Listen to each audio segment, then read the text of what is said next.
Hello, my name is Nitish Mehe, and today I'm going to discuss about REST, the supply chain and operation management challenges, which is by Nautical Necessities. So, to support tree and in navigating the financial turbulence caused by exchange rate like fluctuation and rising operation costs. So, a virtual workshop titled Navigating the Current Managing Exchange Rate Risk and Optimizing Global Supply Chain is proposed. So, the goal of this session to equip the tree and team with practical strategies grounded in supply chain and operation management principle.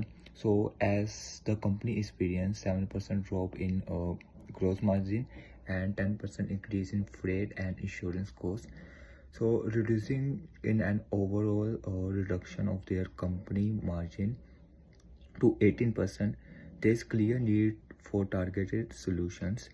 So I'm now beginning my workshop. So the workshop begins by introducing the concept of exchange rate volatility, explaining how it directly affects the cost of goods sold when sourcing products internationally. So it is importance of exchange rate forecasting and monitoring global economic indicators to better predict cost impacts, and visual demonstration using chart can illustrate how even minor currency shift can significantly affect procurement expense over time.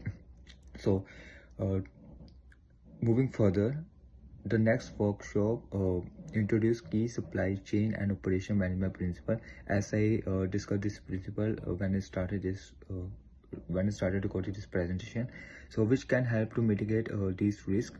Strategic sources is highlighted as a method to reduce currency exposure by either sourcing from a region with more stable currencies or negotiating contracts in local currencies. So supplier diversification is presented as a way to spread risk to by avoiding over reliance on a single country or vendor. So additionally, lean inventory management strategies such as just in time are recommending to reduce excess inventory costs and respond more flexibly to changes in the supply chain. Another essential principle which I want to add is the total cost of ownership, which encourage 3N to consider not just the initial purchase of goods but all associated costs, including freight, duty, currency conversion, and potential delays. So the several risk mitigation strategy my group member takes in will explain. Thank you. So after supply chain and operational management strategies, we explore several risk mitigation strategies. It introduces several financial tools that can help us to remain stable, even though in the market conditions are fluctuating.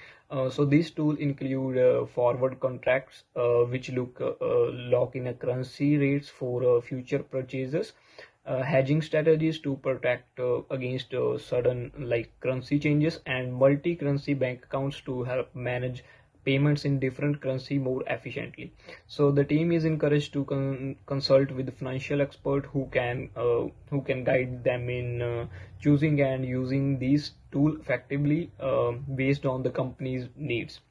So on the logistics side, the workshop discussed how to lower shipping and insurance costs. Some suggest approaches include consolidations, shipments to reduce freight charges, negotiation fixed rates, contracts with the shipping providers to avoid surprise increases, and considering more cost-effective third-party logistic companies. These changes can help cost under control while maintaining reliable delivery timelines. So technology also play a big role in the improving supply chain decisions. The team is encouraged to make use of enterprise resource planning, which is known as ERP system. So it These systems help gather real-time data, monitor market trends, what's going on in the today's market, and support faster, more informed decision making. So with better data and insight, the company can respond more quickly to changes and reduce their cost. To turn these strategies into action, the workshop lays out a clear practical plan for the team. So there are three members. First is a Willy. Willy will begin by identifying which foreign currency have the biggest effect on the uh, pro procurement costs. This help the company focus its risk reduction efforts where they matter most. So the next is Carry. Carry will research and evaluate alternative suppliers. This will reduce the company's dependence on a small number of vendors and create a more flexibility in sourcing. So not the shortage of the sources. Then the third member is Sally. Sally is tasked with meeting currency hedging experts to explore the ways the company can protect itself from large or sudden currency fluctuations. As a team, they will review and revise procurement contracts to include currency protection clauses, helping to lock in a stable prices. So internal pronouncements policies will be updated, and the whole team will receive ongoing training to stay aligned and ready for the future changes in the global market.